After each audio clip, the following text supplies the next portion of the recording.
No, that's right. I got myself a Zzap 64 Annual 2019.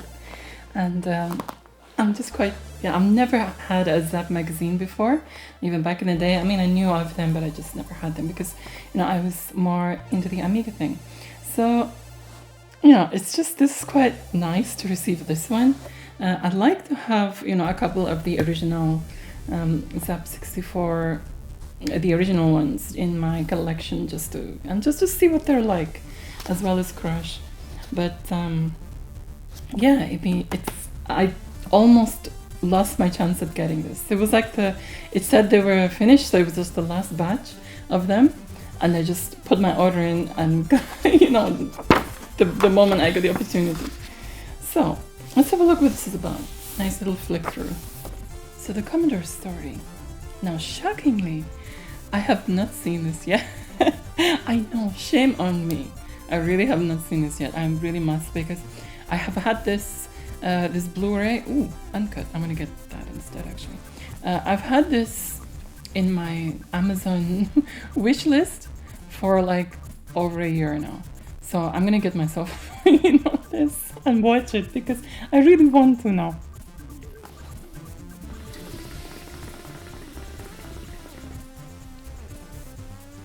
Ooh, Mark Halliwell, Jetstruck, is on the panel. Nice to see you there, Mark.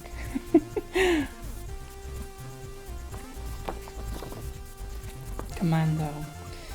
Now, if anything shows off the Commodore 64's beloved SID, it's the tune from Commando.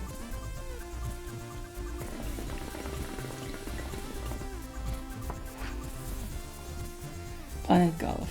Again, I've covered this. It's actually very interesting. Normally I'm not into golf games. It's just not something that interests me, but this actually does. It got quite an interesting twist.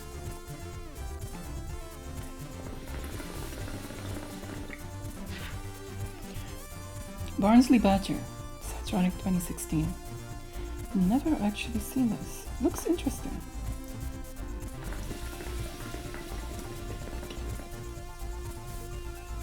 What is it with anthropomorphic animals? At the slightest drop of a mad badger's hat, they take off at a breakneck speed for the nearest hole. Examine the evidence. Monty went looking for coal, Rockford went to dig up diamonds, and now Barnsley Badger is on the hunt for lost treasure of Tootenbodger. Okay, this seems interesting. Why don't you have a look into this Barnsley Badger? I like what people are doing with the Commodore 64 in modern times. The colors and everything, it's that kind of thing that just gets me. I like that. What's this? The Fantasy Art of Oliver Frey. Extended edition. Oh, okay, it's a rival. Did you know that Zzap 64 had an ugly sister? Oh, come on.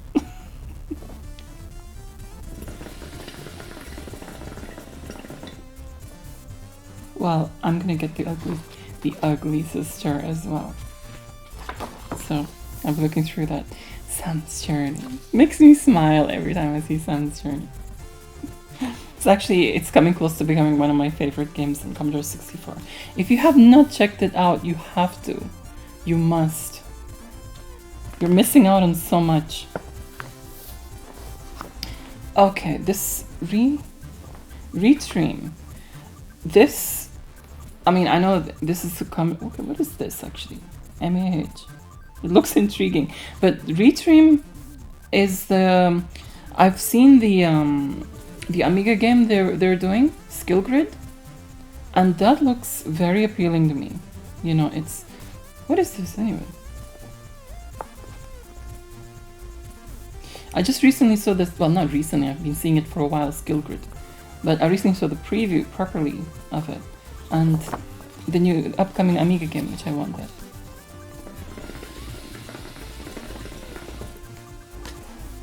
Micro Hexagon. It's that if you know Super Hexagon, which I know very well, I got so addicted to it. It is freaking addictive. That's the D-Make. and it's pretty good also, including the music. It's got my favorite track of Super Hexagon on it.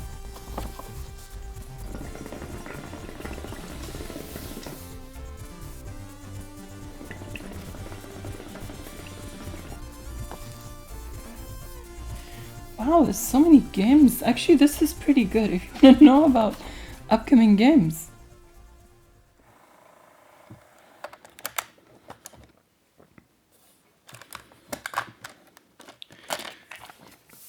A lot of these have actually got amazing packaging, which is what really, you know, pulls me into these games and wanting to get them and try them out.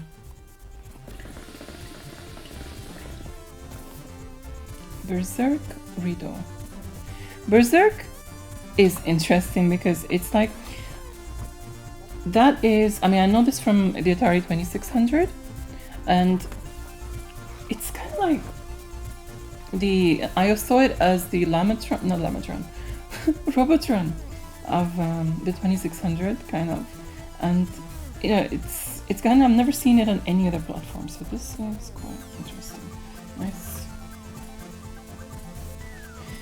It says it's given it 57%. I'm going to read through this properly later on. That's the thing with these flip-throughs. When you know, sometimes I miss a lot of things because when I'm showing it with you, I'm just flipping through because I don't want the videos to be too long. I'm not like properly reading them, so I may miss a lot of vital things that I'm just going with what captures my eye, you know, so you lot might notice other things.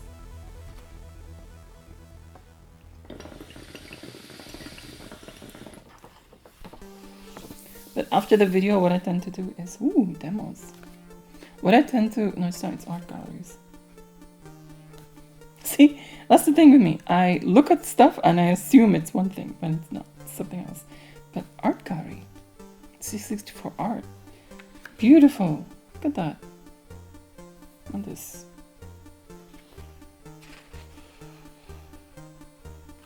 Oh, Sanction, however you freaking pronounce it. I love this game. And also the, I'm just gonna be oohing an eye over here. These are beautiful. Simon Butler's. Is it Simon Butler's art gallery? Ooh, this is gorgeous. Protovision come up with some freaking amazing games. Protovision, you've won my heart over with Sam's Journey. That's just kind of, you know, in my mind. Put you right up there. Bare Essentials. I still need to do a video on this game, and it's been freaking ages. Soulless, what's this?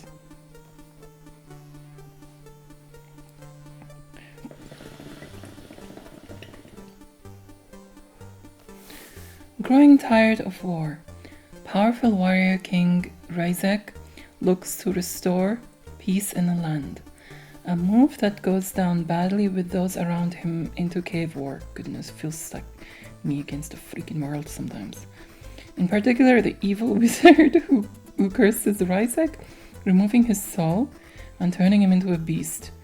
After spending 1,000 years in a prison, an earthquake splits open the prison wall, and the beast is freed to search for his soul and restore peace to the land once more. Blast is doing that without a soul. Trying to find... Actually, that sounds very appealing to me.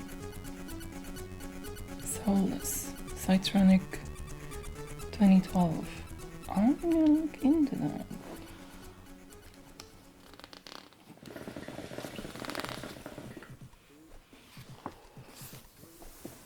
Nice positive game for a change. Everything's about darkness. Games lately. Like a nice... I think that's what's like, that's what moved me away from modern games as well as another thing that's moved me away from modern games is, you know, there's so much war and darkness and guns and blah blah blah. Doesn't it get like, you know, repetitive? To me it's just like, ugh. It's all about devils and diablos and blah blah blah. I mean, it's just my opinion, but still, for me personally. Ball Blazer. That's one game which I find really interesting on the Atari 8-bit, which I must do more of. The Atari 8-bit. Ghosts and Goblins. Halloween. It reminds me of Halloween now because I've done it a couple of times for Halloween on my Halloween episodes.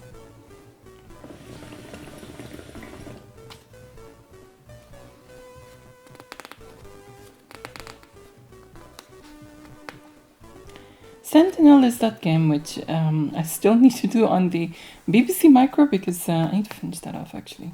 I don't know, maybe I've already done it by the time I upload this. I don't know.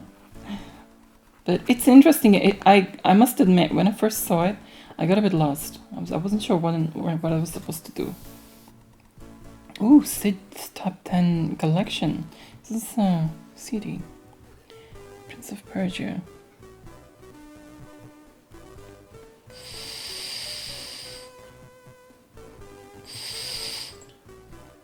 Fantastic soundtracks. Sam's Journey, Turrican.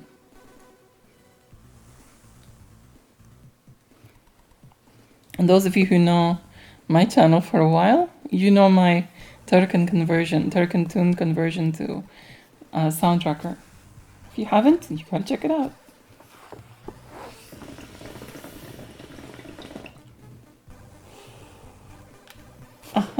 FM Yam, nice to see this again. I did a series on this actually.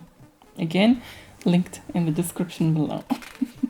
Sound Expander is excellent.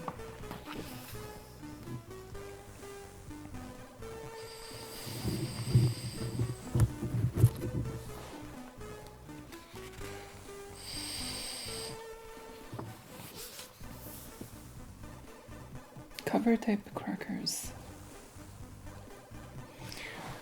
I need to do a little bit of a talk about minis, like any mini out there. I need to look into them a bit more first and then just do a bit of a talk about them because, I mean, minis themselves, they don't appeal to the concept of the mini I'm talking about. They don't appeal so much to me for some reason. You know, it's like, maybe it's because I have the real thing, but also it's just the concept, even if I didn't. It's the concept of having just a select few games. I'm talking about not those of us who can, like, you know, hack them to have more games in. I'm talking about, you know, when it's available for the, you know, the general public, the average person who doesn't want to, you know, hack anything, who just wants to plug it in, play games, that's it, no tinkering. That's what I mean. It's like, for those, there's not much of a choice, or you have limited choice. But I've heard the C64 Mini, you can actually add more into it now. Apparently. I don't know much about the minis, to be honest. Catechus. I played the Amiga version of that with a nice soundtrack. Actually, I still need to do a nostalgia time now that my monitor is here. I'm going to start doing nostalgia times again.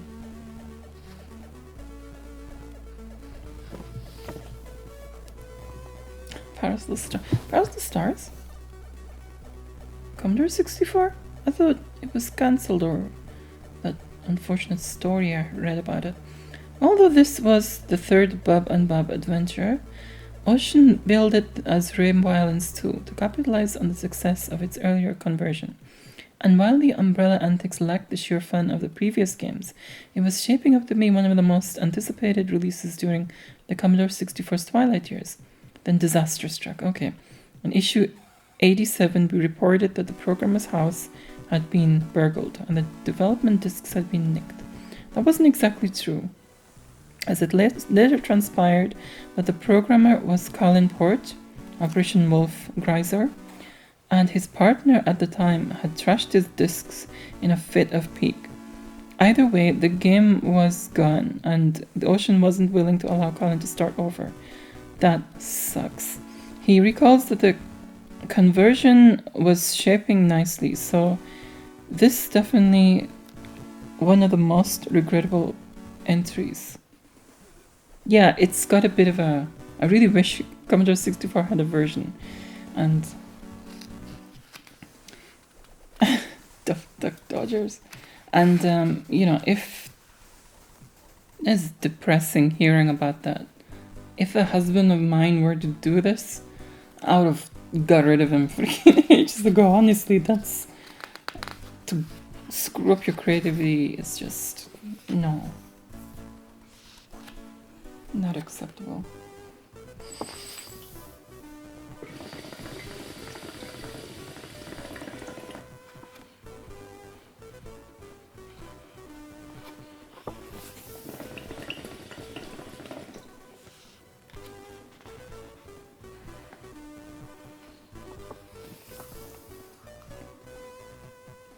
Bomberland.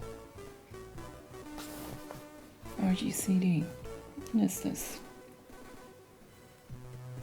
Bomberman appeared on just about every gaming system since the dawn of time. Well, it does seem that way to us veteran gamers, true. And the C64 gets its own version, Bomberland. This is a multiplayer classic where up to 5 players can go head to head. Yes, there is a device available that permits this, 4 joysticks. Nice. I knew it first as Blitz Bombers. My cousin and I played it. My young cousin, when he was young. I have to say, I mean, at first, you know, I was just like, there's no Prince of Persia for Commodore 64. But then I came across this one, 2011 Prince of Persia, and it is amazing for a Commodore 64. What an amazing port. If you haven't seen it, you gotta check it out. Seriously, it is fantastic. Actually, I'll do an nostalgia time on it sometime. Shoot 'em up construction kit. Yes, I made a game on this when I had it on the Amiga, but I haven't messed with the Commodore 64 version at all. Nice artwork here though.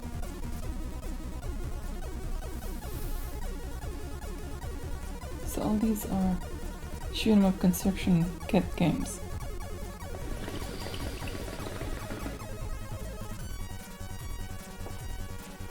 People have done a lot with this.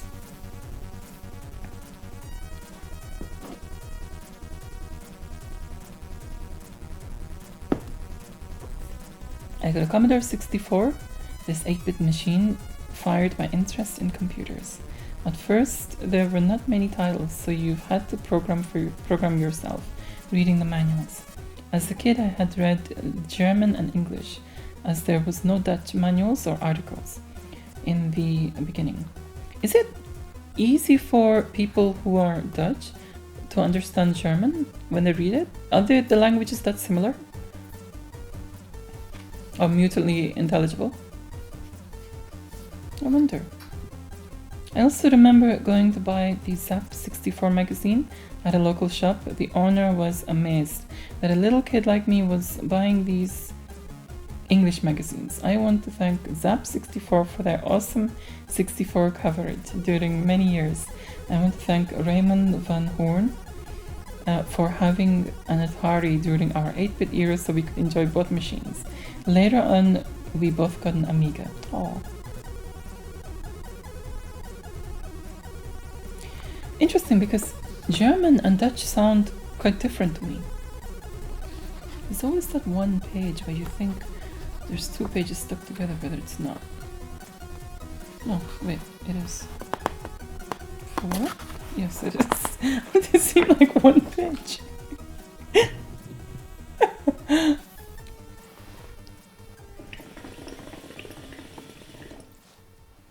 Oh, Hunter's Moon Remastered.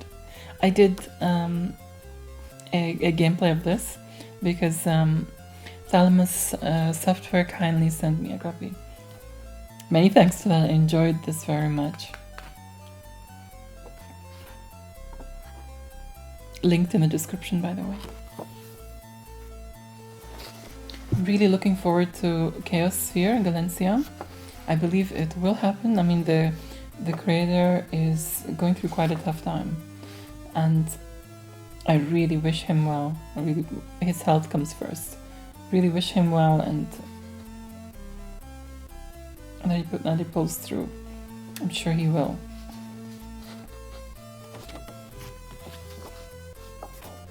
I think Chaos Sphere will mean much more to us. It will mean the success of his health as well as the success of the game. So I'm really rooting for that in a more deeper way now. So there you go. Zzap 64. It's actually fantastic. If you unable to get this, the 2019 annual, I would highly recommend you getting the 2020 annual. I definitely will be, because this is definitely worth it. So anyway, that's all for today. Thanks so much for chilling with me here. I enjoyed this. I hope you enjoyed the flip through also. And yeah, I hope you have a great evening. Take care, and don't forget to check out my other videos. Adios!